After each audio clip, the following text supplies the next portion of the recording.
Hello வணக்கம் friends. இப்போ நம்ம எங்கே போய்கிட்டு இருக்கோம் அப்படின்னு பார்த்தீங்கன்னா, அலைனுக்கு ஒரு அழகிய கிராமம் இருக்குது. அங்கே தாங்க போகிறோம். அங்கே பார்த்தீங்கன்னா இயற்கை விவசாயம் பண்ணிக்கிட்டு இருக்காங்க. பேரிச்சம்பளத்துலேருந்து நம்ம ஊரில் இருக்கிற எல்லா காய்கறியும் போட்டிருக்காங்க.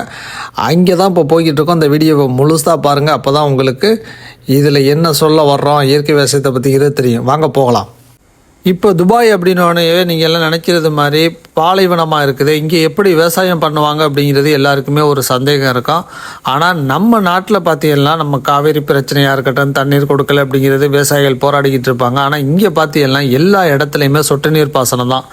இங்கே பார்த்தீங்கன்னா இதெல்லாம் காய்கறியெல்லாம் வருமா அப்படின்னு சொல்லிக்கிட்டு இருக்கிற இடத்துல எல்லா காய்கறியுமே நம்ம ஊர்லேருந்து கொண்டு வந்து விளைய வச்சுருக்கிறாரு.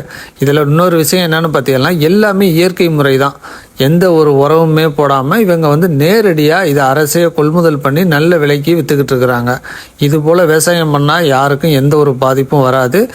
இயற்கை முறையில் விவசாயம் பண்ணி நல்ல மகசூலை இவங்க எடுத்துக்கிட்டு இருக்கிறாங்க. இப்போ இந்த நமக்காண்டி பெருச்சம்பளம் வெட்டிக்கிட்டு இருக்க அண்ணன் ஒரு 30 வருஷத்துக்கு மேலே இந்த தோட்டத்தில் வேலை பார்த்துக்கிட்டு இருக்கிறாப்புல.